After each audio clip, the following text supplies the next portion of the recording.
전 세계가 발칵 뒤집혔습니다. 미국이 놓친 이란의 미사일 19발을 한국이 막아냈기 때문입니다. 그동안 한국 무기를 가전제품 취급하며 미국 무기만을 고집하던 사우디. 그러나 중동의 가혹한 환경에서 절대 뚫리지 않을 것 같던 미국 무기가 이란의 공습에 하나둘 박살나기 시작했죠. 방공망이 뚫리고 수백만 시민들이 미사일에 노출된 바로 그 순간 믿을 수 없는 일이 벌어졌습니다. 한국의 청웅이 미국이 놓친 미사일 19발을 모두 격추시켰고 수백만 시민들의 목숨을 구해낸 겁니다. 이에 사우디는 한국에 고개를 숙이며 한국산 무기로 무장하겠다 선언했고 아랍에미리트와 카타르마저 한국에 제발 팔아달라 애원하고 있습니다. 도대체 무슨 일이 벌어진 걸까요? 미국과 중동이 한국에 고개 숙인 이후 지금 시작합니다. 2025년 12월 사우디에서 전례 없는 사건이 벌어졌습니다. 방공망 사업 평가 회의가 시작된 지 단 3분 만에 대한민국 방공팀이 강제 퇴장당한 겁니다. 입찰 자격 영구 박탈. 사우디 차관의 의사봉이 대리석 테이블을 때리자 회의실 전체가 얼어붙었습니다. 백악관 인사 8명의 서명이 담긴 문서 한 장이 테이블 위에 놓여 있었죠. 패트리어트 포대를 전면 철수하겠다는 협박까지 나왔습니다. 안보를 볼모로 잡은 겁니다. 미국과 영국과 이스라엘, 서방 방산업계가 총출동해서 한국이라는 나라를 깔끔하게 매장하려 했어요. 도대체 누가 어떻게 이 판을 뒤집었을까요? 그 일이 벌어진 회의실 한가운데에 제가 앉아 있었습니다. 저는 리처드 콜먼, 미 육군 중장 출신이죠. 펜타곤에서 36년간 중동 방공망을 설계한 사람입니다. 은퇴 후엔 록히드 마틴 수석 전략고문이라는 번지르한 명함을 달고 다녔죠. 그날 저는 승자 쪽에 앉아 있었습니다. 샴페인을 터트릴 타이밍만 재고 있었어요. 그런데 한국의 대령 하나가 문고리를 잡으려다 발걸음을 돌렸습니다. 그 순간부터 모든 것이 무너지기 시작했죠. 리아드 포시즌스 호텔, VIP, 킹덤 스위트룸. 섭씨 22도의 에어컨 바람 속에 아라비카 커피 향과 톰포드 향수 냄새가 뒤섞여 있었습니다. 대리석과 마호가니로 장식된 이 방은 세계 방산업계의 주가가 결정되는 밀실이었어요. 양복과 훈장으로 무장한 사람들이 둥근 테이블에 둘러앉아 서류를 매만지고 있었습니다. 누가 봐도 격식 있는 국제회의 풍경이었죠. 하지만 속을 들여다보면 전혀 달랐습니다. 남의 나라 안보를 혓바닥으로 난도질하는 인질극이었어요. 사우디의 파리드 알주바이르 차관이 자리에서 일어났습니다. 의사봉을 집어든 손끝이 미세하게 떨리고 있었죠. 하지만 목소리는 단호했어요. 대한민국 방공팀의 25조 원 사업 입찰 자격을 이 시간부로 영구 박탈합니다. 의사봉이 대리석을 내리쳤고 그 소리가 총성처럼 회의실을 갈랐습니다. 한국 국기가 꽂혀 있는 테이블 끝자리 쪽에서 숨소리가 멈췄어요. 박탈이 아니라 처형이었습니다. 알주바이르 차관의 선언이 끝나기도 전에 내 옆자리에 그렉 도넬리가 움직였습니다. 록히드 마틴 글로벌 대관 담당 부사장. 구김 하나 없는 최고급 정장에 얼음 띄운 위스키를 손에서 놓지 않는 사내였어요. 도넬리는 서류 가방에서 두꺼운 봉투를 꺼내 테이블 위로 밀었습니다. 봉투 안에서 나온 건 한 장의 서한이었어요. 백악관 국가안보보좌관실 레터헤드에 8명의 고위 인사 서명이 빼곡히 찍혀 있었습니다. 한국 배제 권고 서한. 제가 아는 이름들이 절반이 넘었어요.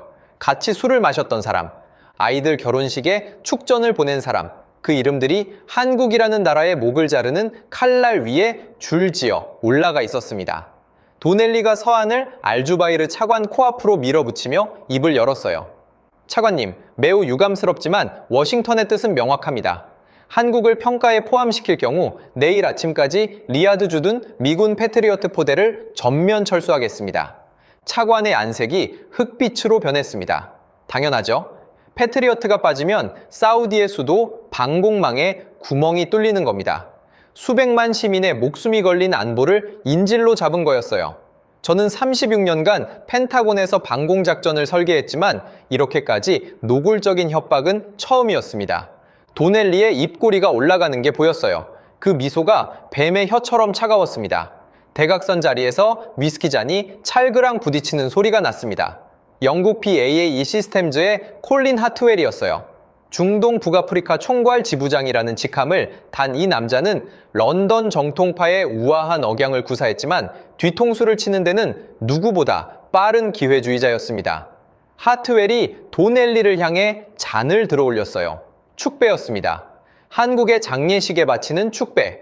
이스라엘 측 로비스트 2명도 고개를 끄덕이며 잔을 맞대는 신용을 했죠. 3분 만에 재판이 끝난 거였습니다. 판사도 배심원도 검사도 전부 한편이니 피고인은 얼굴도 못 들어보고 사형을 선고받은 셈이었어요. 하트웰이 한국 대표단 쪽을 향해 고개를 돌리더니 거들먹거렸습니다.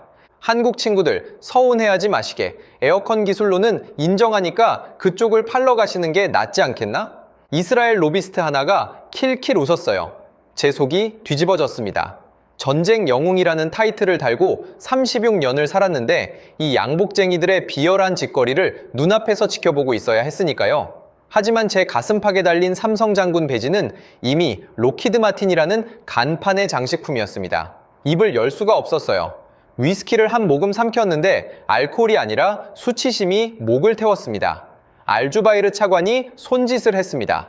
벽에 서 있던 사우디 경호원이 한국 대표단 쪽으로 다가갔어요. 그들의 손이 거칠게 뻗어 한국팀의 노트북 덮개를 덮어버렸습니다. 퇴장을 강요하는 겁니다. 25조 원짜리 사업에서 쫓겨나는 순간이었어요. 한화 에어로스페이스에서 온오상철이라는 사내가 굵은 팔뚝에 힘을 주며 서류를 챙겼습니다. 팔뚝에 화상 흉터가 가득했어요. 옆에 앉은 LIG넥스원의 윤대건이라는 연구원은 덥수룩한 머리카락 사이로 모니터를 한 번 더 확인하고 나서야 천천히 노트북을 접었습니다. 두 사람 모두 입을 꾹 다물고 있었어요. 굴욕을 삼키는 표정이 똑같았습니다. 고개는 숙이지 않았지만 주먹이 하얗게 질려 있었죠. 한국 대표단의 선두에 서 있던 사내가 문 쪽으로 걸어갔습니다. 한정우라는 이름의 대령이었어요. 짧게 깎은 머리에 찔러도 피 한 방울 안 나올 것 같은 강직한 턱선을 가진 군인이었습니다. 대한민국 국방부 방위사업청 중동수출단장. 그 사내의 등이 점점 멀어졌어요. 도넬리가 안도하듯 위스키를 한 모금 더 삼켰고 하트웰은 양복 소매를 매만지며 다음 의제를 꺼내려 했습니다. 모든 것이 예정대로 흘러가는 것 같았어요. 한국은 퇴장하고 25조 원은 서방이 나눠 먹는 깔끔한 각본이었죠. 그런데 문고리를 잡으려던 한 대령이 멈췄습니다. 손이 문고리 위에서 3초쯤 머물렀어요. 그리고 발걸음을 돌렸습니다. 저는 그 순간 한 대령의 눈을 봤는데 분노가 아니었습니다. 계산이었어요. 차가운 결심이 끝난 사람의 눈이었습니다. 한 대령이 한국 대표단 테이블로 돌아가더니 의자 옆에 세워둔 육중한 장비 케이스를 양손으로 집어들었어요. 케이스가 묵직했습니다. 금속 모서리가 형광등 빛을 반사했죠. 도넬리가 고개를 갸우뚱했습니다. 아직 상황을 파악하지 못한 거였어요. 한 대령이 도넬리 앞 대리석 테이블 한가운데로 그 케이스를 내리쳤습니다. 아니, 내리쳤다는 표현으로는 부족해요. 집어 던졌습니다. 육중한 쇠덩어리가 최고급 유리 위를 관통하며 산산조각을 냈어요. 유리 파편이 도넬리의 양복 위로비처럼 쏟아졌고 알주바이르 차관의 커피잔이 바닥으로 튕겨 나갔습니다. 경호원들이 반사적으로 허리에 손을 가져갔죠. 회의실에 무거운 정적이 내려앉았습니다. 아무도 숨을 쉬지 못했어요. 위스키잔을 들고 있던 하트웰의 손이 공중에서 굳어버렸습니다. 도넬리의 입에서 흘러나오던 얼음 녹는 소리마저 멈췄어요. 파편 사이로 한 대령의 목소리가 떨어졌습니다. 낮았지만 회의실 구석구석까지 박혀드는 음성이었어요. 전쟁은 에어컨 밑에서 양복쟁이들이 혓바닥으로 하는 게 아닙니다. 한 대령의 시선이 도넬리를 관통했습니다. 위스키잔을 쥔 손이 아니라 백악관 서한을 밀어넣은 그 손을 똑바로 보고 있었어요. 저는 36년 군 생활 동안 수많은 장교를 만났습니다. 베테랑 장군들 앞에서도 기가 죽지 않는 사람을 여럿 봤어요. 하지만 서방 방산업계의 최정상급 로비스트들 앞에서 25조 원짜리 판을 물리적으로 엎어버린 군인은 처음이었습니다. 도넬리의 양복 위로 유리 가루가 반짝거리고 있었어요. 잔뜩 겁에 질린 얼굴이 핏기를 잃었습니다. 알주바이르 차관은 깨진 테이블을 내려다보다가 한 대령을 올려다봤어요. 경호원들의 손이 여전히 허리춤에 머물러 있었지만 아무도 움직이지 않았습니다. 회의실의 무게중심이 눈에 보이지 않게 이동하고 있었어요. 3분 전까지 이 방의 주인은 도넬리였습니다. 지금은 깨진 유리 파편 위에 우뚝 서 있는 한국의 대령이 공기를 지배하고 있었죠. 저는 양복 안주머니에 넣어둔 손수건을 만지작거렸습니다. 걸프전에서 스커드 미사일이 머리 위로 지나갈 때 움켜쥐었던 바로 그 손수건이었어요. 30년이 넘었는데 아직도 갖고 다녔습니다. 그때는 두렵지 않았어요. 적어도 진짜 전쟁이었으니까요. 하지만 지금 이 방에서 벌어지는 건 전쟁이 아니라 사기였습니다. 무기를 방패가 아니라 주가를 올리는 엑셀 시트로 다루는 자들의 판이었어요. 저는 그 판의 공범이었고 양복쟁이들의 얼굴 마담이었습니다. 한국의 대령이 던진 건 장비 케이스만이 아니었어요. 저라는 인간의 바닥을 동시에 깨뜨린 겁니다. 깨진 유리 위에 도넬리의 위스키가 천천히 번지고 있었습니다. 커피 향과 알코올이 뒤섞인 냄새가 코를 찔렀어요. 그 냄새가 오래도록 가시지 않았습니다. 깨진 유리 파편이 아직 바닥에서 반짝거리고 있었습니다. 아무도 움직이지 못했어요. 회의실 전체가 폭발 직후의 진공 상태에 빠진 것 같았습니다. 도넬리의 양복 어깨 위에 유리 가루가 하얗게 내려앉아 있었고 알주바이르 차관의 의사봉은 깨진 테이블 조각 사이 어딘가로 굴러가 버렸죠. 포시즌스 호텔의 VIP 스위트룸이 이런 꼴이 된 건 아마 개관일 이후 처음이었을 겁니다. 정적을 깬 건 도넬리였습니다. 양복 위에 유리 가루를 털어내며 벌떡 일어났어요. 얼굴이 새하얗게 질려 있었지만 목소리만은 날카로웠습니다. 이 미치광이를 당장 체포해. 테러리스트야. 도넬리가 벽에 서 있던 사우디 경호원들을 향해 손가락질을 했어요. 경호원 4명의 시선이 한정우 대령에게로 쏠렸습니다. 손이 허리춤의 권총집 위에 올라가 있었죠. 회의실의 온도가 순식간에 떨어졌어요. 한 발자국만 잘못 움직이면 총구가 한국 대령의 가슴팍을 향할 상황이었습니다. 한 대령은 경호원들을 쳐다보지도 않았습니다. 마치 존재하지 않는 것처럼 무시했어요. 깨진 테이블을 사이에 두고 고개를 돌려 알주바이르 차관을 정면으로 응시했습니다. 차관의 얼굴은 아직 흑빛이었어요.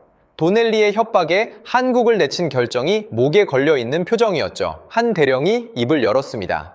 차관님, 지금 당장 알슬라이 사막으로 갑시다.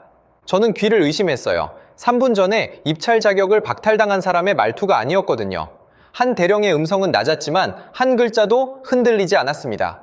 누구 쇳덩이가 진짜인지 사막에서 붙어보면 압니다. 에어컨 밑에서 서류로 결판 낼 문제가 아닙니다. 도넬리의 뒷목이 빨갛게 달아올랐습니다. 방금 테러리스트로 체포하라고 소리쳤는데 경호원들이 움직이지 않았거든요. 사우디 경호원들은 알주바이르 차관의 눈치를 보고 있었어요. 차관이 명령하지 않으면 총구는 올라가지 않습니다.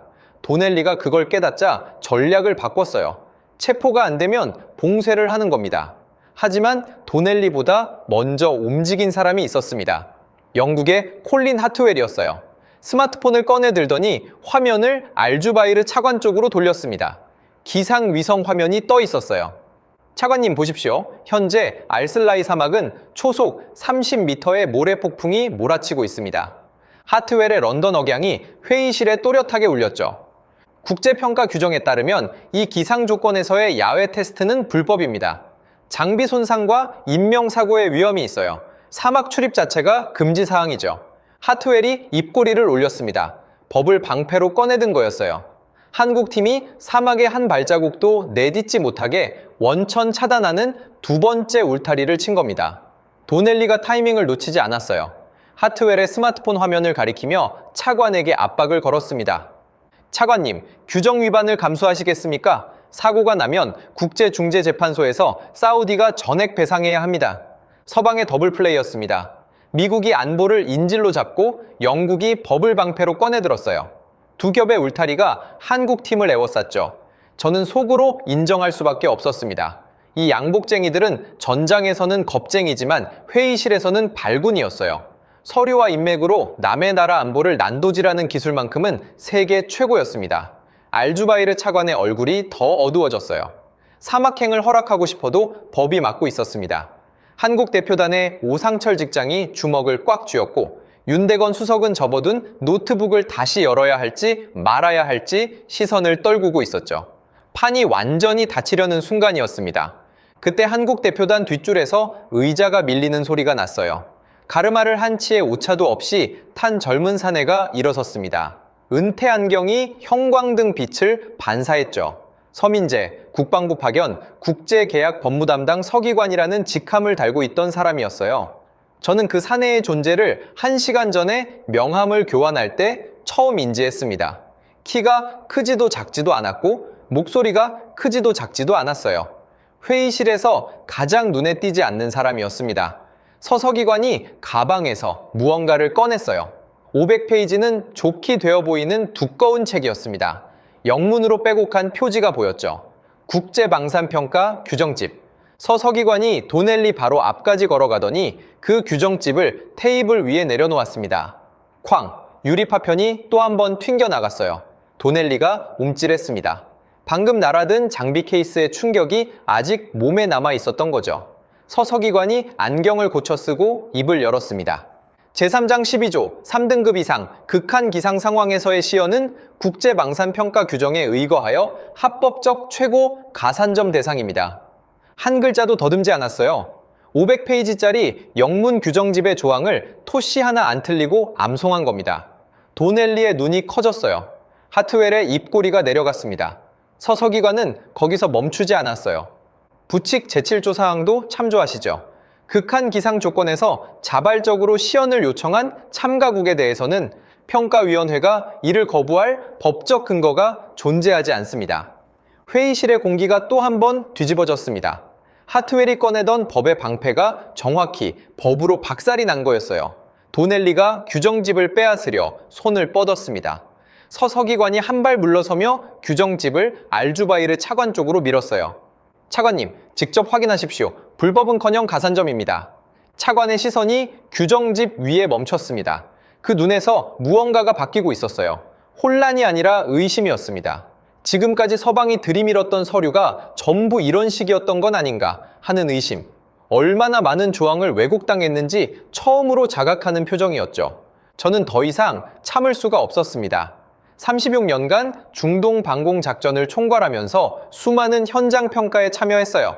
단 한 번도 에어컨 밑에서 서류로 결판 낸 적이 없었습니다. 사막에서, 바다에서, 영하의 고원에서, 쇳덩이는 현장에서 증명하는 겁니다.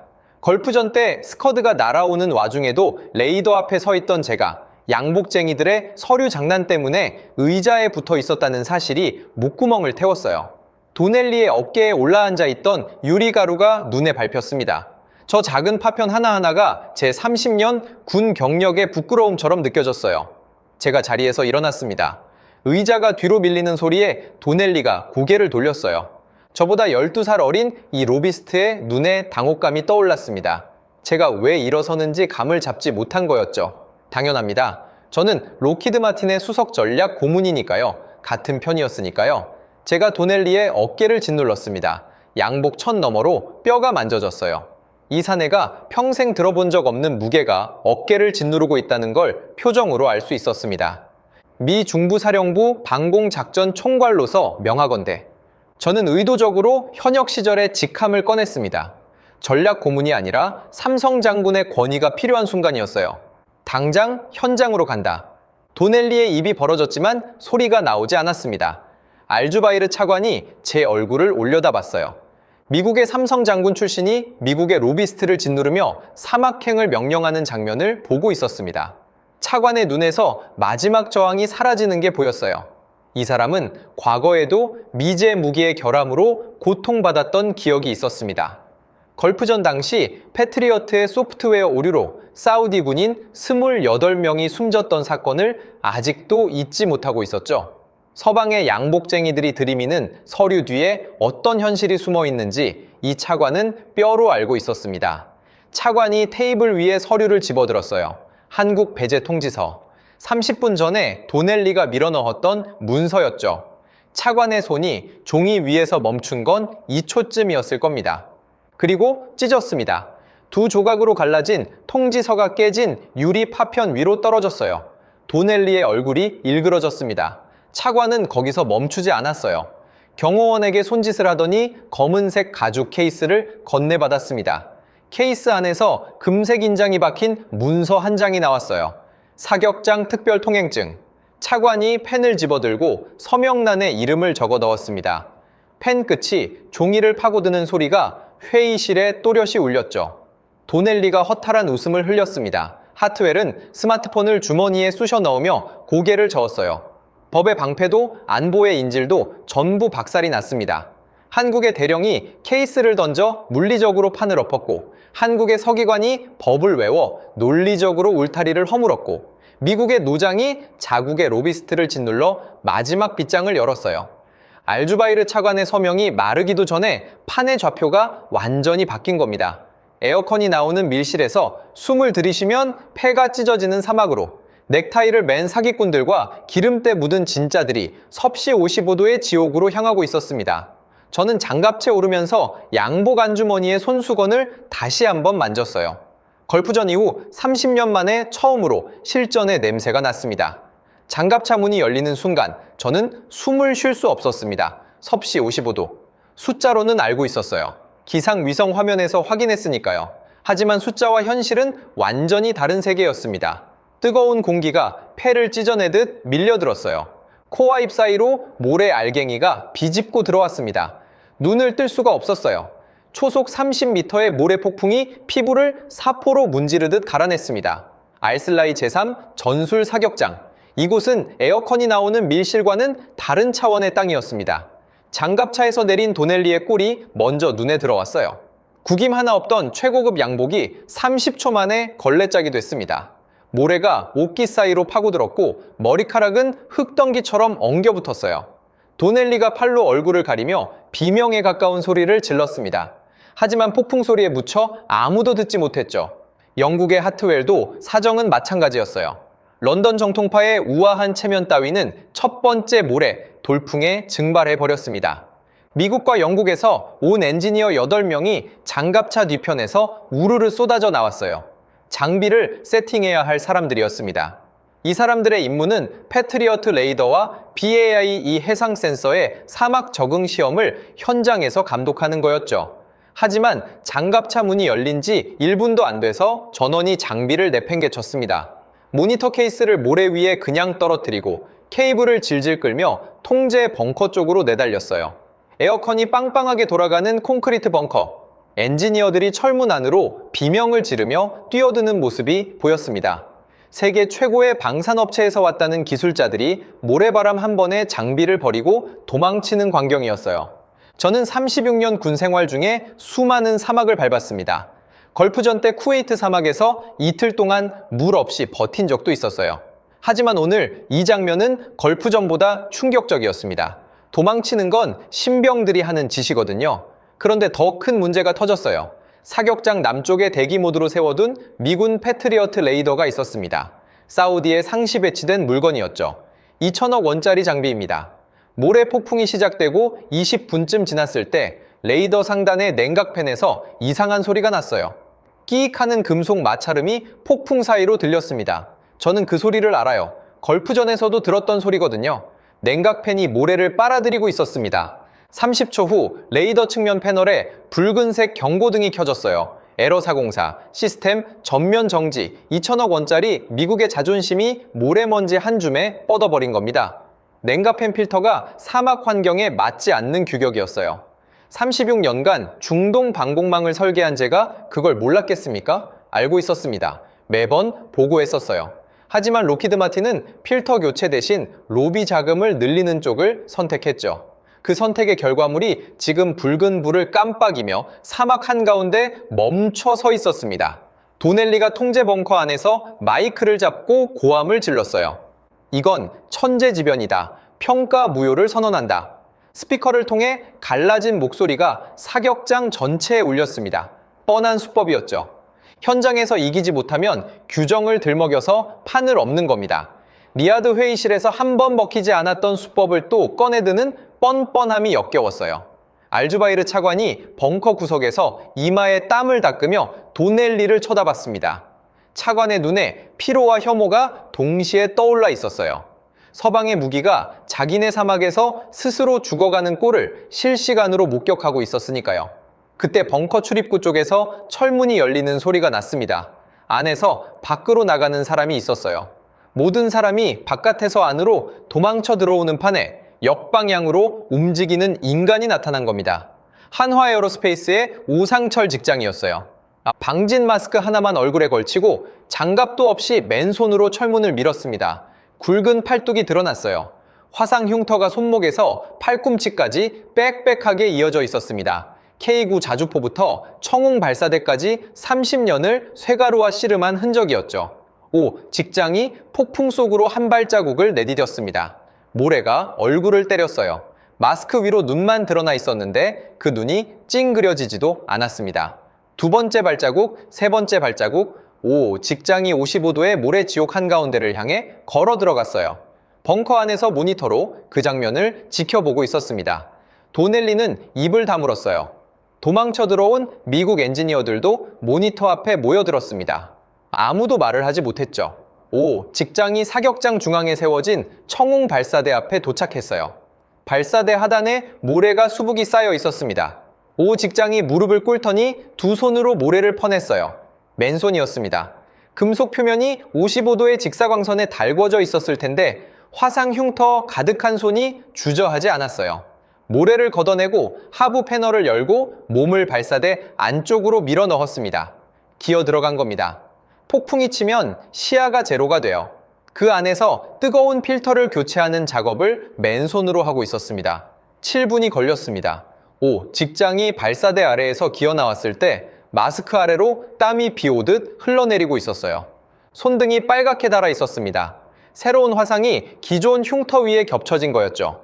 하지만 5 직장은 손등을 작업복에 한번 쓱 문지르고는 벙커를 향해 엄지를 치켜 세웠습니다. 준비 완료. 벙커 안에서 또 다른 움직임이 있었어요. LIG 넥스원의 윤대건 수석이 벙커 구석에 자리를 잡고 앉아 있었습니다. 덥수룩한 머리에 낡은 기업 점퍼를 걸치고 주변에서 무슨 일이 벌어지든 노트북 화면만 응시하고 있었죠. 5. 직장의 엄지 신호가 모니터에 잡히자 윤 수석의 손가락이 움직였습니다. 키보드를 두드리는 소리가 12번 울렸어요. 그리고 엔터키를 내려쳤습니다. 한 번. 벙커 바깥에서 소리가 났습니다. 웅, 낮고 묵직한 울림이 모래 폭풍을 뚫고 퍼졌어요. 사격장 중앙에 청웅 레이더 안테나가 돌아가기 시작했습니다. 초속 30m의 모래 속에서 55도의 열기 한가운데서 미국 장비가 에러 404를 띄우고 뻗어버린 바로 그 환경에서 한국의 레이더가 눈을 떴어요. 안테나가 일정한 속도로 회전하며 전파를 쏘아 올렸습니다. 벙커 앞 모니터에 수치가 떴어요. 먼지 유입 제로, 냉각 시스템 정상, 탐지 범위 최대, 초록색 정상 표시 등이 화면 전체를 채웠습니다. 저는 그 화면을 보면서 다리에 힘이 빠지는 걸 느꼈어요. 2천억 원짜리 패트리어트가 모래 한 줌에 무릎을 꿇은 바로 그 자리에서 한국의 청웅이 멀쩡하게 돌아가고 있었습니다. 필터 하나의 차이였어요. 아니, 필터가 아니었습니다. 사막에서 기계를 굴려본 사람과 에어컨 밑에서 엑셀만 두드린 사람의 차이였죠. 30년을 쇠가루와 화상 흉터로 살아온 기술자와 30년을 로비 자금과 접대비로 살아온 로비스트의 차이였습니다. 벙커 안이 조용해졌어요. 도넬리는 마이크를 내려놓고 벽에 기대섰습니다. 평가 무효를 외칠 명분이 사라진 거였죠. 미국 엔지니어들은 고개를 숙인 채 자기네 패트리어트의 붉은 에러 화면과 한국 천궁의 초록 정상 화면을 번갈아 보고 있었어요. 하트웰은 스마트폰을 만지작거리다가 주머니에 쑤셔 넣었습니다. 기상 위성 화면을 보여 줄 필요가 없어진 거였어요. 모래 폭풍은 분명히 불고 있었습니다. 한국의 기계만 거기서 살아남은 거였죠. 그때 벙커 문이 열리며 바깥 공기가 밀려들었어요. 사격장에서 30년째 근무하고 있다는 사우디 현지 레이더 기장이 들어왔습니다. 카림 알마리. 62살의 이 노인은 평생 미국제 장비에 낀 모래를 닦아내며 서방 엔지니어들의 갑질을 견뎌온 바닥 실무자였어요. 카림이 벙커 안 모니터를 훑어봤습니다. 패트리어트의 붉은 에러 화면, 청웅의 초록 정상 화면. 카림의 시선이 초록 화면 위에 멈췄어요. 먼지 유입 제로, 냉각팬 정상 가동. 카림이 손에 들고 있던 렌치를 바닥에 내던졌습니다. 쇳소리가 벙커 안에 울렸어요. 카림의 목소리가 갈라져 있었습니다. 30년이요? 30년 동안 미국 기계에 낀 모래를 닦아냈소. 필터를 갈아달라고 100번을 말했소. 매번 다음 예산에 반영하겠다는 답만 돌아왔지. 카림이 모니터 앞에 선 미국 엔지니어들을 돌아봤어요. 아무도 카림의 눈을 마주치지 못했습니다. 오늘 처음 봤소. 진짜 기계를 만지는 사람들을. 카림의 손가락이 천공 화면을 가리켰어요. 저 한국인들이요? 저게 진짜 쇳덩이를 다루는 놈들이요. 벙커 안에 아무도 반박하지 못했습니다. 저도 입을 열 수 없었어요. 카림이 말한 30년은 제 36년과 겹치는 시간이었거든요. 펜타곤에서 보고서에 필터 교체를 건의할 때마다 돌아온 건 예산 삭감 통보였습니다. 그 예산은 로비 자금으로 갔어요. 카림이 모래를 닦는 동안 저는 파티에서 명함을 돌리고 있었던 겁니다. 이 사막의 진짜 주인은 양복을 입은 장군이 아니라 렌치를 든 노인이었습니다. 모래 폭풍이 잦아들지 않고 있었어요. 하지만 청웅 레이더의 안테나는 한치의 흔들림 없이 돌아가고 있었습니다. 그 소리가 벙커 벽을 타고 울렸어요. 웅, 웅, 웅. 기계는 거짓말을 하지 않는 냉혹한 실전의 땅에서 한국의 쇳덩이가 눈을 뜬 겁니다. 도넬리가 무너지지 않았습니다. 저는 그게 오히려 놀라웠어요. 패트리어트가 모래를 먹고 뻗어버린 걸 두 눈으로 확인하고도 이 로비스트는 항복할 줄 몰랐습니다. 청웅 레이더가 정상 가동되는 초록 화면을 노려보던 도넬리가 갑자기 벙커 중앙에 통제 마이크를 낚아챘어요. 알주바이르 차관이 제지하려 손을 뻗었지만 한 발 늦었습니다. 도넬리의 목소리가 스피커를 통해 사격장 전체에 울렸어요. 표적 드론 속도를 마하 3으로 상향한다. 회피 기동을 최대 난이도로 섞어. 도넬리가 사격장 통제 요원에게 직접 명령을 내린 겁니다. 사우디 통제 요원이 당혹한 얼굴로 알주바이르 차관을 쳐다봤어요. 도넬리에게 이 사격장의 운용 권한은 없었습니다. 하지만 차관이 대답하기 전에 도넬리가 다시 마이크를 움켜쥐었어요. 차관님, 공정한 평가를 원하신다면 조건을 동일하게 맞춰야 하지 않겠습니까? 한국 장비가 모래 폭풍에서 켜진 건 인정합니다. 하지만 실사격은 다른 문제예요. 교활했습니다. 레이더가 돌아간 것까지는 인정하되 실사격에서 바닥을 보여줄 거라는 계산이었죠. 표적 속도를 극단적으로 끌어올리면 아무리 레이더가 살아있어도 요격 자체가 불가능하다는 확신이 도넬리의 눈에 서려 있었습니다. 저는 속으로 씁쓸하게 인정했어요. 도넬리의 계산이 틀리지 않았거든요.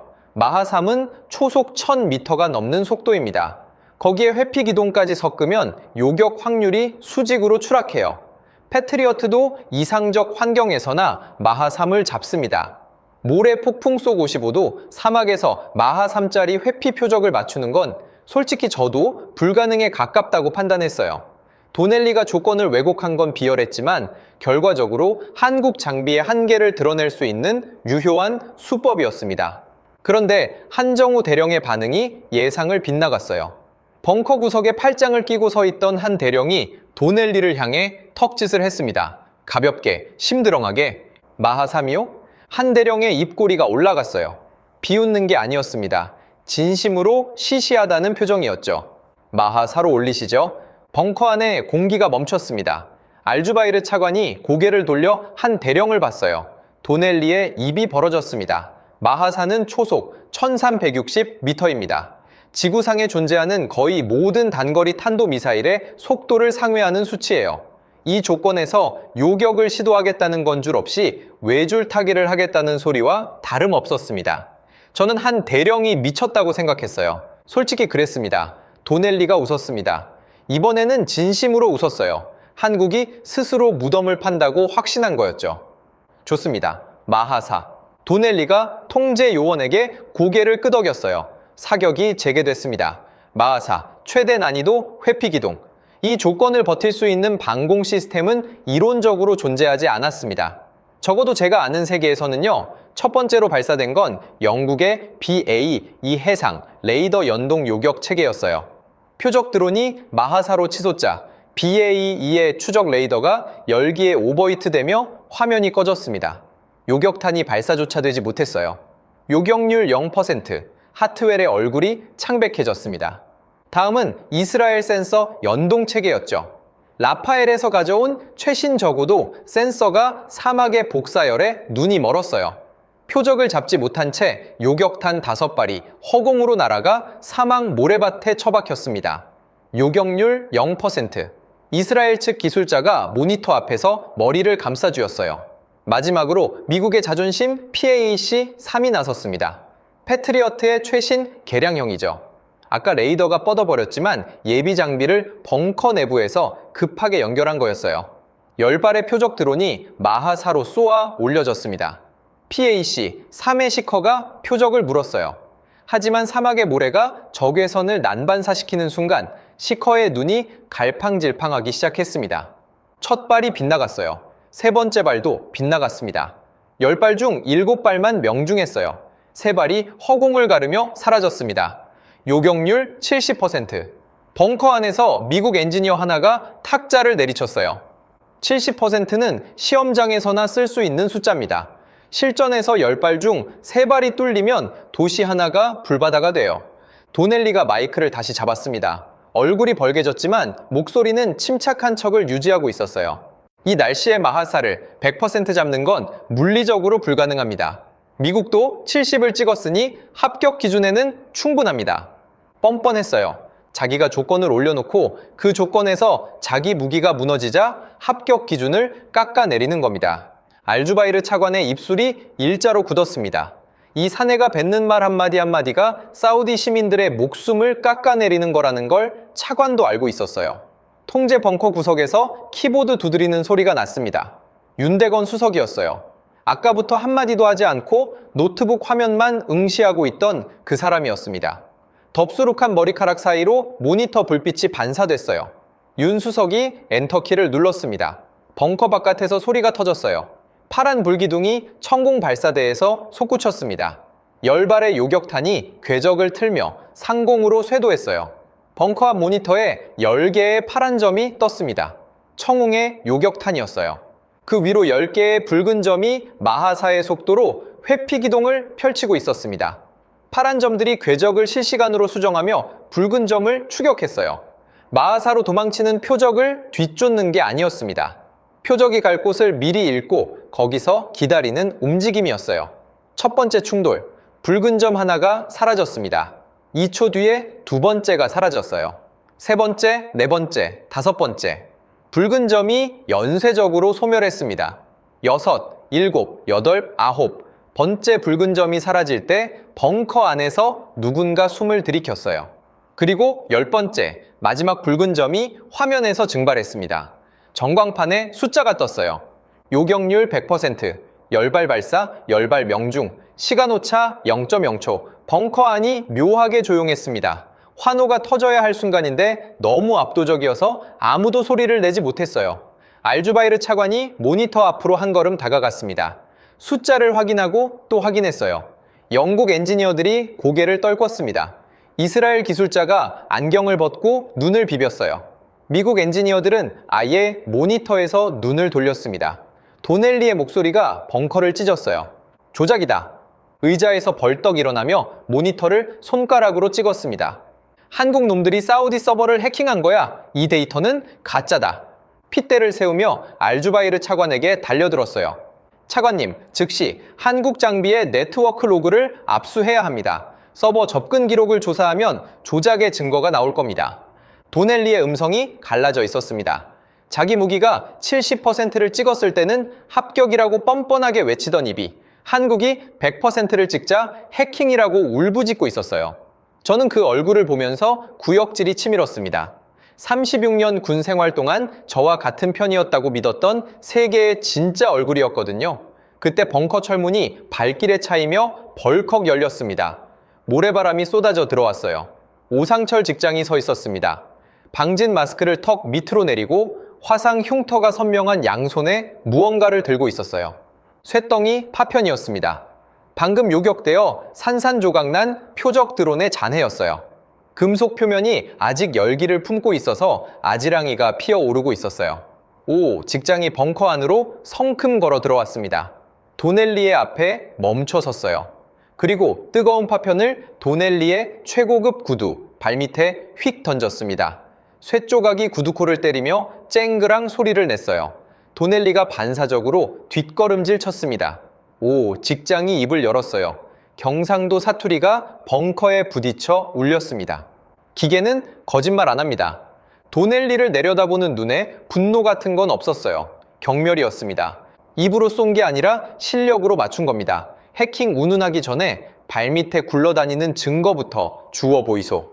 도넬리의 시선이 구두 앞에 놓인 쇳덩이, 파편 위에 멈췄습니다. 아지랑이가 아직 피어오르고 있었어요. 조작이라고 우기려면 이 파편이 가짜라는 걸 증명해야 했습니다. 하지만 55도 사막에서 갓 떨어진 실물 증거 앞에서 해킹을 들먹일 수는 없었죠.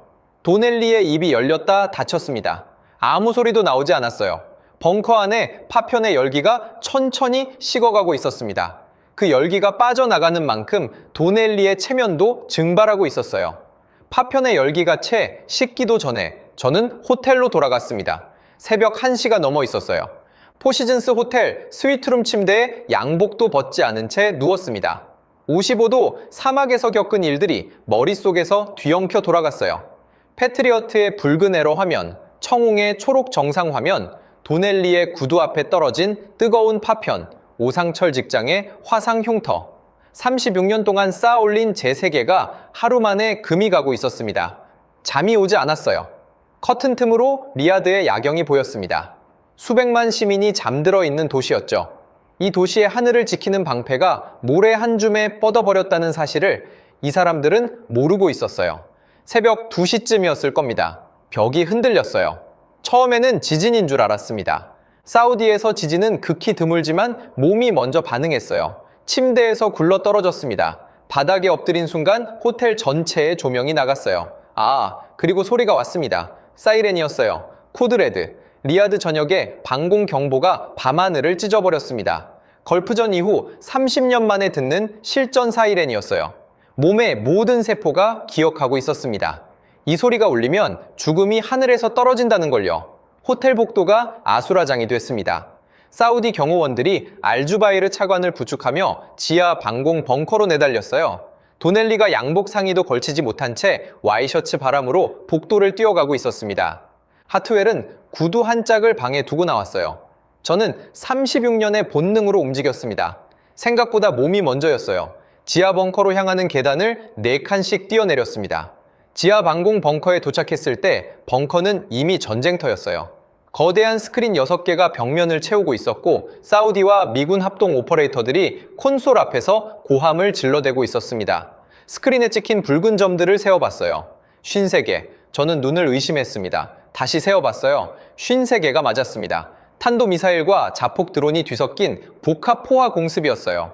53발이 리야드의 인구 밀집 구역을 향해 쏟아져 내리고 있었습니다. 이건 테스트가 아니었어요. 진짜 전쟁이었습니다. 미군 오퍼레이터들이 패트리어트를 가동했습니다. 콘솔에서 키를 돌리고 발사 시퀀스를 게시하는 절차가 진행됐어요. 하지만 화면에 경고창이 떴습니다. 소프트웨어가 수신 데이터를 처리하는 과정에서 충돌이 발생한 거였어요. 탄도미사일과 자폭 드론이 동시에 섞여 들어오는 복합 타겟을 패트리어트의 구형 소프트웨어가 분류하지 못했습니다. 자폭 드론 때의 열원 패턴을 민간 항공기로 오인하는 치명적 에러가 연쇄적으로 터졌어요. 오퍼레이터가 수동으로 타겟을 재지정하려 했지만 53발이 동시에 쏟아지는 상황에서 수동 조작은 불가능했습니다. 패트리어트가 34발을 잡았어요. 간신히 잡은 거였습니다. 자동 교전 모드가 잡을 수 있는 표적만 골라서 쏜 겁니다. 문제는 나머지였어요. 19발이 1차 방어망을 뚫었습니다. 스크린에 19개의 붉은 점이 리야드 시내를 향해 곤두박질치고 있었어요. 착탄까지 3분, 벙커 안에 시간이 멈췄습니다. 누군가 비명을 질렀어요. 사우디 오퍼레이터 하나가 콘솔 위에 이마를 박으며 기도를 시작했습니다. 19발이 리야드 시내에 떨어지면 수백만 시민이 잠든 거주구역이 불바다가 됩니다. 학교, 병원, 모스크, 아이들이 자고 있는 건물 위로 탄두가 떨어지는 거였어요. 저는 다리에 힘이 빠졌습니다. 걸프전에서 스커드가 날아올 때도 서 있었던 다리가 이 순간에는 버텨주지 않았어요. 바닥에 주저앉았습니다. 36년간 중동 방공망을 설계한 사람이 자기가 만든 방패에 구멍이 뚫리는 걸 실시간으로 보고 있었어요. 19발, 착탄까지 2분 30초. 제 손이 떨렸습니다. 스크린의 붉은 점들이 한 픽셀씩 리야드에 가까워지고 있었어요. 아무것도 할 수 없었습니다. 그때 벙커 구석에서 키보드 소리가 났어요. 빠르지도 느리지도 않은 일정한 리듬의 타건 소리였습니다. 고개를 돌렸어요. LIG 넥스원에 윤대건 수석이 앉아 있었습니다. 땀 한 방울 흘리지 않고 있었어요. 벙커 안에 모든 사람이 공포에 질려 비명을 지르고 기도를 하고 바닥에 주저앉는 와중에 이 사내만 노트북 화면을 응시하고 있었습니다. 덥수룩한 머리카락 사이로 모니터 불빛이 반사됐어요. 윤 수석의 손가락이 키보드 위에서 춤을 추고 있었습니다. 뭘 하고 있는 건지 처음에는 이해할 수 없었어요. 윤 수석이 미군 통제망에 접속하고 있었습니다. 패트리어트의 네트워크를 경유하는 사우디 방공망의 통제 라인을 강제로 우회하는 작업이었어요. 19발이 뚫린 건 패트리어트의 소프트웨어 문제였습니다. 패트리어트의 통제망 아래에서는 천궁이 독자적으로 움직일 수 없었어요. 미군의 서버가 교전 우선권을 쥐고 있었으니까요. 윤 수석이 그 서버를 우회한 겁니다. 패트리어트의 지휘 체계를 뛰어넘어 천궁에 직접 명령을 내리는 독립 경로를 여는 작업이었어요. 권한도 승인도 없는 월권이었습니다. 군사법정에서도 할 말이 없는 행위였어요. 하지만 착탄까지 이분이 차에 남지 않은 상황에서 승인 절차를 밟을 시간 따위는 없었습니다. 키보드 소리가 17번 울렸어요. 그리고 엔터키를 내려쳤습니다. 한 번. 벙커 바깥에서 굉금이 터졌어요. 청웅 발사대 12기의 발사관이 동시에 열렸습니다. 19발의 요격탄이 화염을 뿜으며 사출됐어요. 윤 수석이 천궁을 자동 교전 모드로 전환한 겁니다. 인간의 명령을 기다리지 않고 요격탄 스스로 표적을 사냥하는 모드였어요.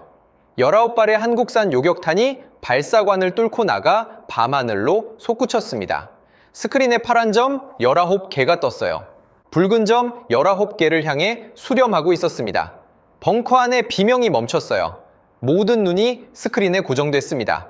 파란 점이 붉은 점에 닿는 순간 하나씩 사라졌어요. 첫 번째 충돌, 벙커 천장 너머로 폭발음이 희미하게 울렸습니다. 두 번째, 세 번째, 리야드 밤하늘에서 빛이 터졌어요.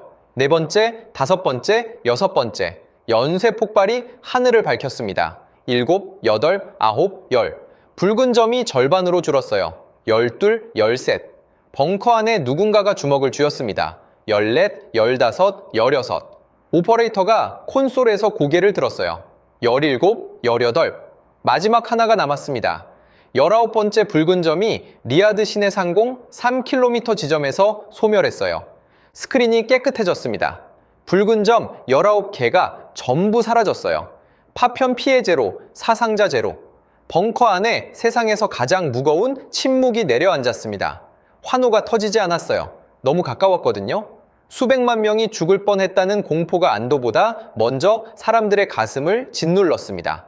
사우디 오퍼레이터 하나가 콘솔 위에 엎드려 울고 있었어요. 소리 없이 어깨만 들썩였습니다. 그 옆에서 미군 오퍼레이터가 헤드셋을 벗어 바닥에 내려놓았어요. 손이 떨리고 있었습니다. 저는 바닥에 앉은 채로 윤대건 수석을 바라봤어요. 이 사내는 여전히 노트북 화면을 응시하고 있었습니다. 19발의 요격 로그를 확인하고 있었어요.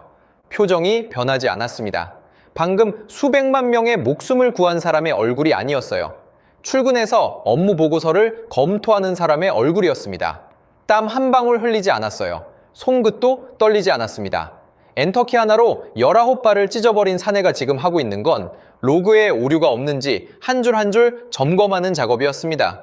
도넬리가 스크린을 가리키며 소리를 질렀어요. 스크린 오류다. 데이터가 꼬인 거야. 실제로 요격이 됐는지 확인해야 한다. 아직도 현실을 부정하고 있었습니다.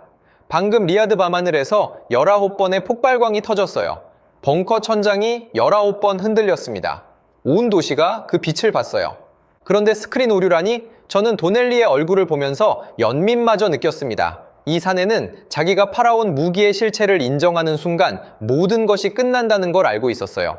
그래서 부정하는 겁니다. 눈앞의 현실을 부정하는 것 말고는 할 수 있는 게 없었으니까요. 벙커 안쪽에서 의자가 밀리는 소리가 났어요. 이스라엘 라파엘 팀의 요나탄 벤 시몬이 일어섰습니다. 아이언돔의 핵심 설계자. 로비나 언론 플레이를 경멸하고 오직 데이터만 믿는 기술자였어요. 벤 시몬이 윤대건 수석의 노트북 옆에 자기 태블릿을 내려놓았습니다. 원본 데이터를 직접 받아도 되겠소. 윤 수석이 고개를 끄덕였어요. 벤 시몬의 손가락이 태블릿 위를 미끄러졌습니다. 청웅의 요격, 로그 원본을 자기 장비로 다운로드하기 시작했어요. 도넬리가 달려와 벤 시몬의 팔을 잡았습니다. 뭐 하는 거야, 요나탄? 한국 편을 드는 거냐? 벤 시몬이 도넬리의 손을 뿌리쳤어요. 나는 편을 들지 않소. 데이터를 보는 거요. 그 한마디에 도넬리의 손이 허공에서 멈췄습니다. 벤 시몬의 태블릿 화면에 요격 로그가 떠오르고 있었어요. 19발의 궤적, 요격 시점, 파편 낙하좌표, 숫자들이 빼곡하게 화면을 채웠습니다. 벤 시몬의 눈이 숫자 위를 훑어갔어요. 30초가 지났습니다. 1분이 지났어요. 벤 시몬이 안경을 벗었습니다. 눈을 비비고 다시 썼어요. 화면을 다시 봤습니다. 입술이 벌어졌어요. 아직 아무 말도 하지 않았지만 그 표정만으로 답은 나온 거였습니다. 19발 100% 실전에서 벤 시몬이 안경을 고쳐 썼습니다. 태블릿 화면의 숫자들을 한 번 더 훑어보고 나서 고개를 들었어요. 벙커 안의 모든 시선이 이스라엘 기술자에게 쏠려 있었습니다. 도넬리가 한 발 다가서며 입을 열려 했어요. 벤 시몬이 먼저 말했습니다. 아이언돔 설계자인 내가 보증하지. 목소리가 낮았지만 벙커에 반사되어 구석구석까지 박혔어요. 이 요격 로그는 인류 방공 역사상 가장 완벽한 데이터요. 도넬리의 입이 벌어진 채 다치지 않았습니다. 벤 시몬은 거기서 멈추지 않았어요. 19발 포화 속 야간 기습 조건에서 100% 요격을 기록한 시스템은 지구상에 존재하지 않았소. 아이언돔도 못하는 일이요.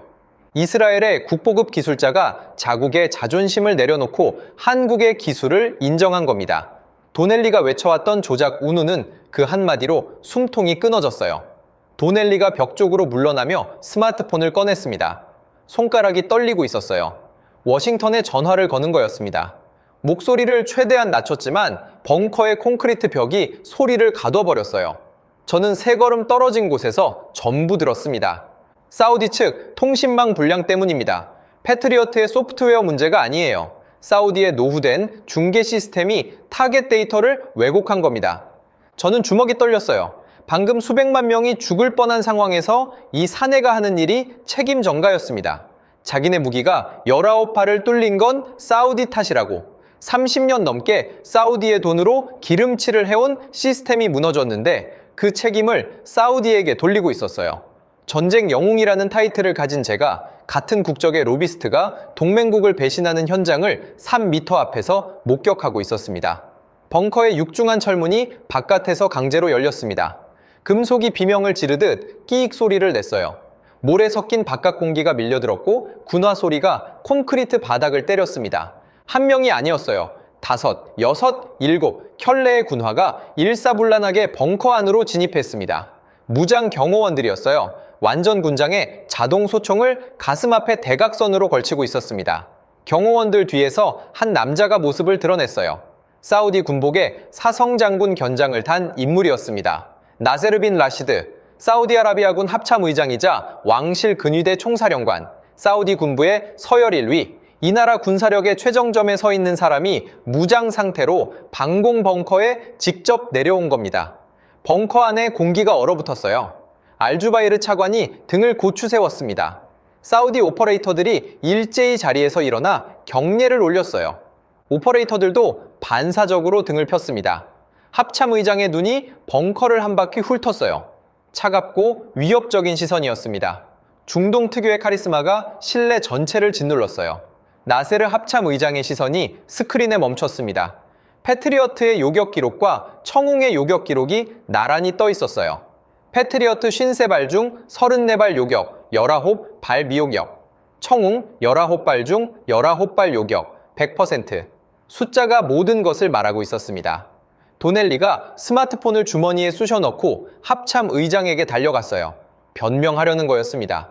워싱턴과 통화한 내용을 합참 의장에게 직접 전달하려는 계산이었죠.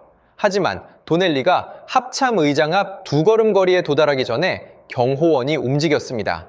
자동 소총의 개머리판이 도넬리의 가슴팍을 정확히 가격했어요. 둔탁한 소리와 함께 도넬리의 몸이 뒤로 날아갔습니다. 등이 콘솔에 부딪히며 모니터 하나가 바닥으로 떨어졌어요. 도넬리가 바닥에 나뒹굴었습니다. 와이셔츠 단추 하나가 튕겨나가 콘크리트 위를 대굴대굴 굴렀어요. 양복쟁이가 개머리판에 찍혀 바닥에 납작 엎드린 꼴이었습니다. 그 누구도 도넬리를 일으켜 세우지 않았어요. 미군 오퍼레이터들조차 시선을 돌렸습니다. 나세르 합참의장이 걸었습니다. 바닥에 쓰러진 도넬리를 밟을 듯 지나쳤어요. 미군 장교들이 서 있는 구역을 투명 인간 취급하며 통과했습니다. 영국의 하트웰이 고개를 숙이며 한 발 뒤로 물러섰어요.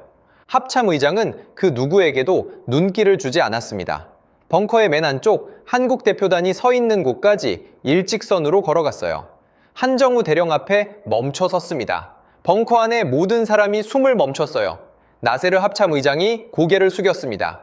사우디 군부의 서열일 위가 사성 장군 견장을 단 사내가 한국의 대령에게 정중하게 고개를 숙인 겁니다. 한 대령은 미동도 하지 않았어요. 경례를 받는 것도 사양하는 것도 아닌 그냥 그 자리에 서 있었습니다.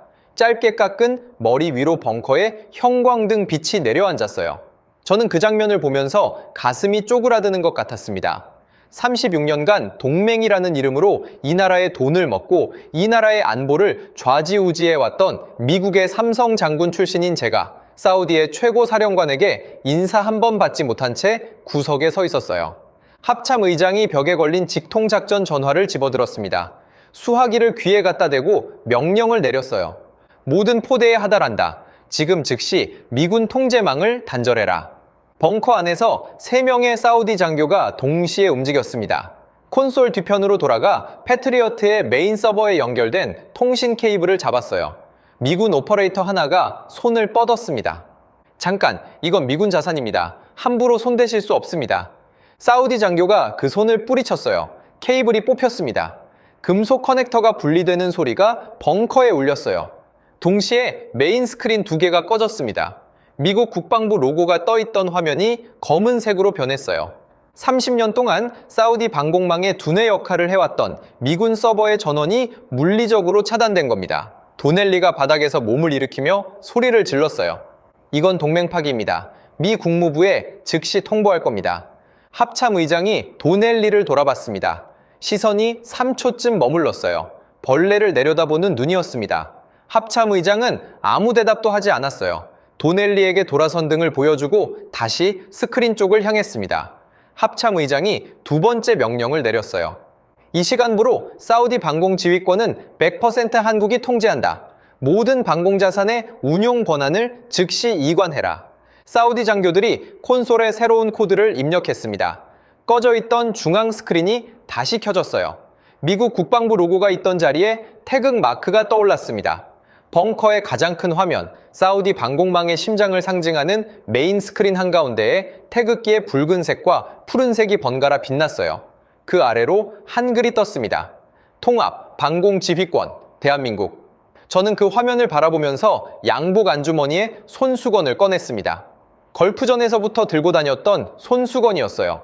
이마에 땀을 닦는 게 아니라 손에 뭔가를 쥐고 있지 않으면 무릎이 꺾일 것 같았거든요. 25조 원짜리 판에서 양복쟁이들의 목줄이 끊어지고 기름때 묻은 진짜들의 지휘봉이 꽂히는 순간이었습니다. 도넬리는 바닥에서 일어나 벽에 기대선 차에 스크린을 올려다보고 있었어요. 태극 마크가 그 사내의 얼굴 위로 붉게 반사되고 있었습니다. 하트웰은 벙커 구석에서 고개를 숙이고 있었어요. 미군 오퍼레이터들은 빈 콘솔 앞에 서서 할 일을 잃은 사람들의 표정을 짓고 있었습니다. 윤대건 수석이 노트북을 접었어요. 처음으로 화면에서 눈을 뗀 거였습니다. 옆에 서 있던 오상철 직장이 윤 수석의 어깨를 한번 툭 쳤어요. 말은 없었습니다. 한정우 대령이 합참의장에게 거수 경례를 올렸어요. 합참의장이 경례를 받았습니다. 두 군인 사이에 말은 필요 없었어요. 숫자가 전부 말했으니까요. 19팔, 100% 사상자 제로. 이 숫자 앞에서 외교적 수사도, 로비 자금도, 백악관 서한도 전부 종이 쪼가리에 불과했습니다. 벙커 밖에서 리야드의 새벽 아잔 소리가 희미하게 들려왔어요. 살아남은 도시가 아침을 맞이하고 있었습니다. 리야드의 새벽 아잔이 끝나기도 전에 벙커 안에 다시 경보음이 울렸습니다. 새벽 4시, 19발의 공포가 가신 지 2시간도 되지 않았어요. 사우디 오퍼레이터가 콘솔 앞에서 고함을 질렀습니다. 페르시아 방면, 다수 여론 감지, 해상 접근 중. 스크린에 새로운 붉은 점들이 떠올랐어요. 세어봤습니다. 28개, 자폭 드론 모함이었어요. 소형 선박에 폭발물과 드론을 가득 실은 해상자살 공격 편대가 페르시아만 쪽에서 사우디 해안을 향해 밀려오고 있었습니다. 하늘에서 끝난 줄 알았던 전쟁이 바다에서 다시 시작된 겁니다. 저는 콘솔 뒤에서 다리를 끌며 스크린 앞으로 갔어요. 28척의 모함이 부채꼴 대형으로 상해하며 해안선에 접근하고 있었습니다. 속도가 빨랐어요. 이 모함들이 해안 5km 이내에 도달하면 탑재된 자폭 드론을 일제히 풀어놓습니다. 석유시설, 해수 담수화 플랜트, 해안 거주구역, 사우디 동부 해안의 핵심 인프라가 사정권 안에 있었어요. 영국의 BAE 해상 레이더가 가동됐습니다. 사우디 해군에 납품된 BAE의 해상 감시 체계가 페르시아만 일대를 담당하고 있었거든요. 하지만 스크린에 뜬 건 쓸모없는 노이즈 덩어리였어요. BAE 레이더가 파도의 반사파와 어선의 열원을 자폭 모함과 구분하지 못했습니다. 스크린 위에 붉은 점과 흰 점이 뒤섞여 난장판이 됐어요. 오퍼레이터가 수동으로 타겟을 분류하려 했지만 28척이 상해한 상태에서 파도와 어선까지 섞이니 불가능했습니다. BAE, 이 해상 레이더가 완전히 먹통이 된 거였어요. 하트웰이 벙커 구석에서 얼굴을 감쌌습니다. 하늘에서 패트리어트가 뚫리고 바다에서 BAE가 눈이 멀었어요. 서방의 방패가 하루 만에 2번 무너진 겁니다. 벙커 안쪽에서 키보드 소리가 다시 울렸습니다. 윤대건 수석이었어요. 이 사내는 대체 언제 잠을 자는 건지, 아까 노트북을 접은 게 무색하게 다시 화면 앞에 앉아 있었습니다. 윤 수석의 손가락이 키보드 위를 스쳤어요. 청운과 연동된 한국의 해안 방어 체계가 벙커 모니터에 떠올랐습니다. 비궁. 한국이 독자 개발한 근거리 해상 요격 시스템이었어요. 청웅의 탐지 데이터를 실시간으로 공유받아 해상의 열원을 독자적으로 추적하고 다연장 로켓으로 타격하는 체계였습니다. 비궁의 탐지 화면이 BAE의 노이즈 난장판과는 차원이 달랐어요. 파도의 반사파는 자동으로 필터링됐고 어선의 열원은 회색 점으로 분류되어 밀려났습니다. 스크린 위에 붉은 점 28개만 깨끗하게 남았어요. 모함 하나하나의 속도, 방향, 예상 도달 시간까지 실시간으로 갱신되고 있었습니다. 비궁이 28개의 타겟을 동시에라곤 했어요. 윤 수석이 엔터키를 눌렀습니다. 해안에 배치된 비궁 발사대에서 다연장 로켓이 일제히 사출됐어요. 화염이 새벽 바다를 밝혔습니다. 단 한 차례의 사격이었어요.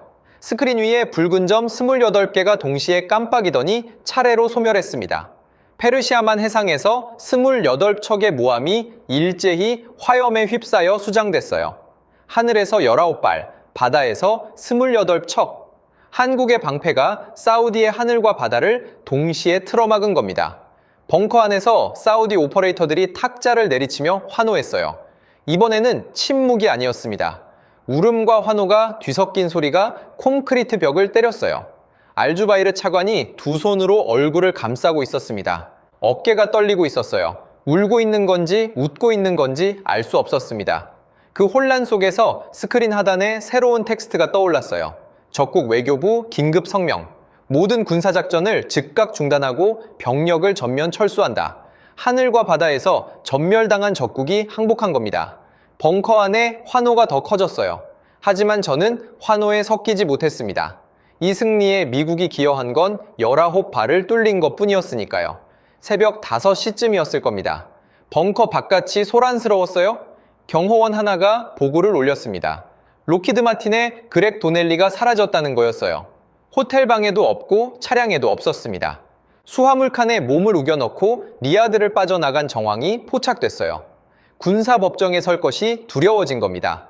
25조 원짜리 사업의 최대 로비스트가 백악관 서한을 들이밀며 한국을 매장하려 했던 그 사내가 수화물칸에 숨어서 야반도주했습니다. 저는 그 보고를 듣고 위스키를 찾았어요. 30년 동맹의 말로가 수화물칸이었습니다. 하트웰의 행보는 더 적나라했어요.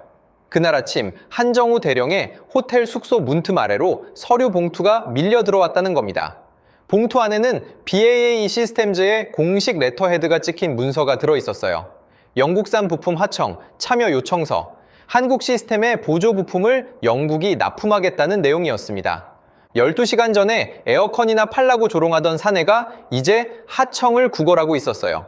귀족적인 체면 따위는 해상 레이더와 함께 바닷속에 가라앉은 거였죠. 이스라엘의 벤 시몬은 달랐습니다. 구걸하지 않았어요. 대신 텔아비브 본국에 극비 전문을 타전했습니다. 내용은 나중에 알게 됐어요.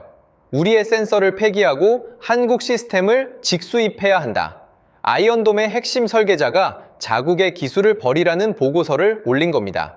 데이터만 믿는 기술자의 결론이었어요.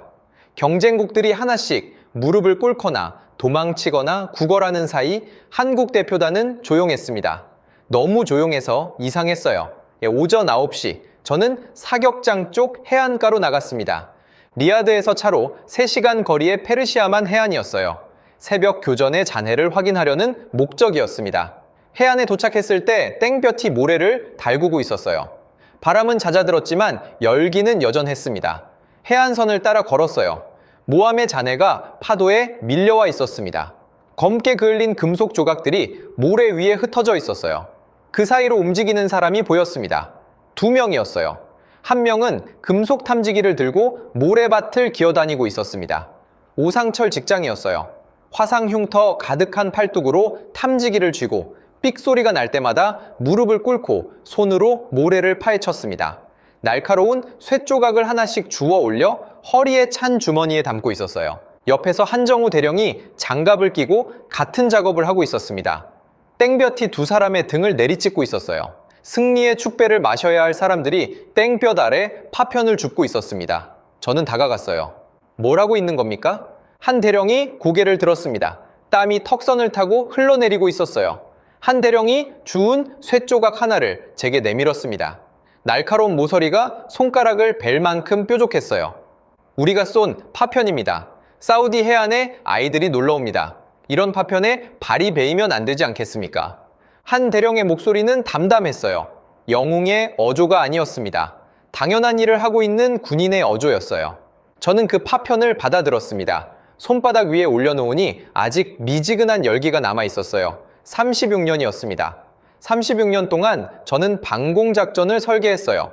미사일을 쏘고 요격률을 계산하고 보고서를 쓰고 브리핑을 했습니다. 한 번도 파편을 주운 적이 없었어요. 우리가 쏜 것들이 어디로 떨어지는지 한 번도 생각해 본 적이 없었습니다. 미국은 미사일을 팔았어요. 한국은 미사일을 쏘고 파편까지 주었습니다. 그 차이가 손바닥 위의 쇳조각만큼이나 선명하게 느껴졌어요. 무릎이 꺾였습니다. 저항할 수 없었어요. 36년의 맹신이 서방에 오마니 에어컨 밑에서 주가를 올려온 세월이 한꺼번에 무너져 내렸습니다. 모래밭 위에 무릎이 닿았어요. 파편을 주운 손이 떨렸습니다. 한 대령이 저를 내려다보지 않았어요. 그냥 옆으로 지나가며 다음 파편을 주우러 갔습니다. 직장의 금속 탐지기가 삑소리를 냈어요. 또 하나를 찾은 겁니다. 땡볕 아래 2사람의 등이 묵묵히 움직이고 있었어요. 페르시아만의 파도가 해안을 적시고 있었습니다. 제 무릎 아래로 뜨거운 모래가 스며들었어요. 석 달이 지났습니다. 2026년 3월 22일 워싱턴 DC의 아침은 리야드와는 다른 종류의 차가움이 있었어요. 섭씨사도. 캐논하우스 오피스 빌딩 앞에 줄지어 선 검은색 세단들 사이로 하얀 입김이 피어올랐습니다. 저는 차에서 내리면서 양복 안주머니를 만졌어요. 손수건이 아니었습니다. 사우디 해안가에서 주운 미사일 파편이었어요. 석 달 동안 이 쇳조각을 한 번도 손에서 놓지 않았습니다. 날카로운 모서리가 손바닥에 자국을 남겼지만 신경 쓰지 않았어요. 이 파편이 오늘 제가 해야 할 일을 매 순간 상기시켜줬으니까요. 상원군사위원회 특별청문회장, 대리석 기둥과 마호가니 패널로 장식된 이 공간은 미국 방산업계의 심장이었습니다. 전 세계 군산 복합체의 주가가 이 방에서 결정됐어요. 양복 차림의 국회의원들이 반원형 단상에 앉아 있었고 그 아래로 펜타곤 고위층과 방산업체 임원들이 빼곡하게 자리를 채우고 있었습니다. 로키드 마틴, 레이시온, 노스롭, 그러먼. 미국 방산의 빅3 임원들이 뒷줄에 나란히 앉아 있었어요. 앞줄에는 별 2개에서 4개까지 현역 장성 7명이 정복 차림으로 자리를 잡고 있었습니다. 카메라 플래시가 쉴 새 없이 터졌어요. CNN, 폭스뉴스, 로이터. 글로벌 언론사 기자 30여 명이 방청석 뒤편에 진을 치고 있었습니다. 저는 증인석으로 걸어갔어요. 마호가니 테이블 위에 마이크가 놓여 있었습니다. 마이크 옆에 서류 한 뭉치가 가지런히 정렬되어 있었어요. 로키드 마틴이 준비한 증언 대본이었습니다. 억대 달러를 들여 최고급 로펌 3곳이 합작해서 써낸 물건이었어요. 대본의 핵심은 명확했습니다. 사우디에서 패트리어트가 뚫린 건 사우디 통신망의 노후화 때문이며 한국 장비가 미군 체계에 무단 개입하여 혼선을 초래했다는 시나리오였죠. 한국의 책임을 전가하고 패트리어트의 명예를 보존하고 록히드 마틴의 주가를 지키는 완벽한 각본이었습니다. 이 대본대로 읽으면 저는 록히드 마틴의 충성스러운 고문으로 남게 되어 연봉도, 스톡옵션도, 펜타곤 출입증도 전부 유지됩니다. 위원장이 의사봉을 내리쳤어요. 증인 리처드 콜먼 전 중장을 증인석으로 소환합니다. 위원장의 목소리가 마이크를 통해 청문회장을 채웠습니다. 저는 증인석에 앉았어요. 마이크가 입 앞에 놓였습니다. 카메라 렌즈 수십 개가 제 얼굴을 향하고 있었어요. 뒷줄에 앉은 록히드 마틴 임원이 저를 뚫어지게 보고 있었습니다. 대본대로 하라는 무언의 압력이었죠. 위원장이 첫 번째 질문을 던졌어요. 콜먼 전 중장, 2025년 12월 리아드 방공 사태에서 한국 장비의 결함으로 인해 미군 패트리어트 체계가 방해를 받은 것이 사실입니까? 조작된 질문이었습니다. 질문 자체에 이미 답이 들어가 있었어요. 한국 장비의 결함이라는 전제가 사실인 것처럼 포장되어 있었죠. 이 질문에 예라고 답하면 한국이 사우디 사태의 원흉이 됩니다. 록히드 마틴의 대본 첫 페이지에 적힌 대로였어요. 저는 테이블 위에 대본을 내려다봤습니다. 하얀 종이 위에 빼곡한 글씨들이 보였어요. 한 줄 한 줄이 거짓말이었습니다. 손이 대본 위에 올라갔어요. 종이의 감촉이 손끝에 닿았습니다. 록히드 마틴의 로고가 페이지 상단에 박혀 있었어요. 30년 넘게 이 로고 아래 일했습니다. 걸프전 영웅이라는 훈장도 이 로고가 빛나게 해줬어요. 하지만 양복 안주머니의 파편이 허벅지를 눌렀습니다. 날카로운 모서리가 옷감을 뚫고 살을 찔렀어요. 한정우 대령의 목소리가 귀에 울렸습니다. 사우디 아이들이 다치면 안 됩니다. 땡볕 아래 파편을 줍던 두 사람의 등이 눈앞에 떠올랐어요. 오상철 직장의 화상 흉터, 윤대건 수석의 흔들리지 않는 손가락, 카림이 바닥에 내던진 렌치 소리, 도넬리의 구두 앞에 떨어진 뜨거운 쇳조각. 대본을 집어들었습니다. 카메라가 일제히 초점을 맞췄어요. 록히드 마틴 임원이 고개를 끄덕였습니다. 시작하라는 신호였죠. 저는 대본을 양손으로 잡았어요. 종이가 당겨지는 감촉이 손바닥에 전해졌습니다. 그리고 찢었어요. 한 번에 2조각으로 갈랐습니다. 카메라 플래시가 폭발했어요. 찢어진 종이를 다시 잡고 4조각으로 만들었습니다. 또 찢었어요. 8조각. 종이 파편이 마호가니 테이블 위로 뿌려졌습니다. 록히드 마틴의 로고가 찢겨나간 종이 조각이 카메라 앞에서 떨어져 내렸어요. 청문회장이 얼어붙었습니다. 위원장의 의사봉을 든 손이 공중에서 멈췄어요. 뒷줄에 앉은 방산업체 임원들이 동시에 자리에서 일어났습니다. 얼굴이 사색이었어요. 펜타곤 장성들의 시선이 일제히 저를 향했습니다. 기자들의 카메라 셔터 소리가 기관총처럼 연달아 터졌어요.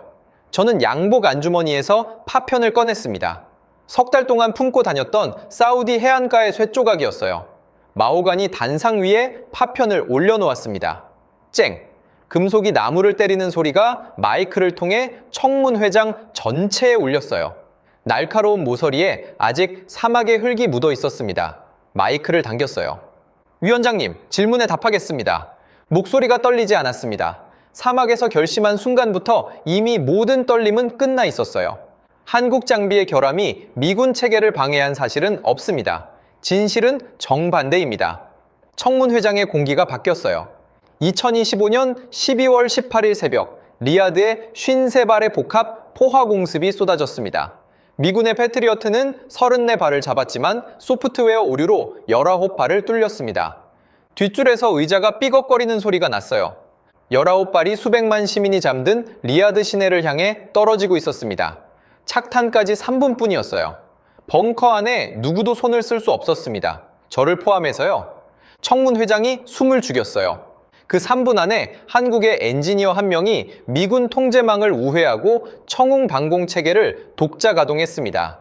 19발의 요격탄이 19발의 탄도를 전부 격추했어요. 100%. 파편 피해 제로, 사상자 제로. 방산업체 임원 하나가 자리를 떴습니다. 문을 열고 나가는 등이 보였어요. 그리고 록히드 마틴의 수석, 로비스트 그렉 도넬리는 수화물 칸에 숨어 리야드를 도망쳤습니다. 웅성거림이 터졌어요. 위원장이 의사봉을 2번 내리쳤습니다. 저는 멈추지 않았어요. 단상 위의 파편을 손가락으로 가리켰습니다. 이 쇳조각이 사우디 해안가에서 주운 미사일 파편입니다. 전투가 끝난 다음 날 저는 해안가에서 한국 군인 2명을 봤습니다. 승리의 축배를 마시는 게 아니었어요. 땡볕 아래 무릎을 꿇고 파편을 줍고 있었습니다. 목소리가 갈라졌어요. 사우디 아이들이 발을 다칠까 봐요. 청문 회장에 기침 소리 하나 없었습니다. 36년을 펜타곤에서 보냈습니다. 방공작전을 설계하고 미사일을 팔고 동맹이라는 이름으로 비즈니스를 했어요. 단 한 번도 우리가 쏜 파편이 어디로 떨어지는지 생각해 본 적이 없었습니다. 저는 단상 위의 파편을 다시 집어들었어요. 카메라를 향해 들어 올렸습니다. 자본과 로비의 시대는 끝났습니다. 이 파편이 증거입니다. 방산과 동맹의 새로운 기준은 저 작고 강한 나라 대한민국의 진정성입니다. 파편을 든 손이 카메라 플래시 속에서 빛났어요. 무거운 침묵이 청문회장을 짓눌렀습니다. 그리고 맨 뒷줄에서 누군가 일어섰어요. 박수 한 번이 울렸습니다. 옆자리에서 한 명이 더 일어났어요. 2번째 박수, 반대편 줄에서 3번째가 일어섰습니다. 민주당 의원이었어요. 4번째는 공화당 의원이었습니다. 이념도 당적도 진영도 상관없었어요. 한 명씩 자리에서 일어나며 박수를 쳤습니다. 기립박수가 파도처럼 청문회장을 덮었어요. 카메라 플래시와 박수 소리가 뒤섞여 천둥처럼 울렸습니다. 저는 증인석에 앉은 채로 파편을 내려다봤어요. 날카로운 모서리에 사우디 모래가 아직 묻어 있었습니다. 박수 소리가 멀어지고 가까워지고 다시 멀어졌어요. 36년의 군 생활 중 가장 긴 박수였습니다. 하지만 그 박수는 저를 위한 게 아니었어요. 55도 사막에서 맨손으로 필터를 갈아 끼운 기술자를 위한 박수였습니다. 땀 한 방울 흘리지 않고 엔터키 하나로 19발을 막아낸 연구원을 위한 박수였어요. 땡볕 아래 남의 나라 아이들을 위해 파편을 주운 군인을 위한 박수였습니다. 저는 그 사람들의 이름을 하나씩 떠올렸어요. 한정우, 오상철, 윤대건. 이 이름들이 오늘 이 청문회장보다 훨씬 무거웠습니다. 지금까지 대한민국의 감동을 전하는 감동 겨울이었습니다. 다음 영상에서 더 재미있고 감동적인 대한민국의 이야기로 찾아뵙겠습니다. 선배님들 좋은 하루 되세요.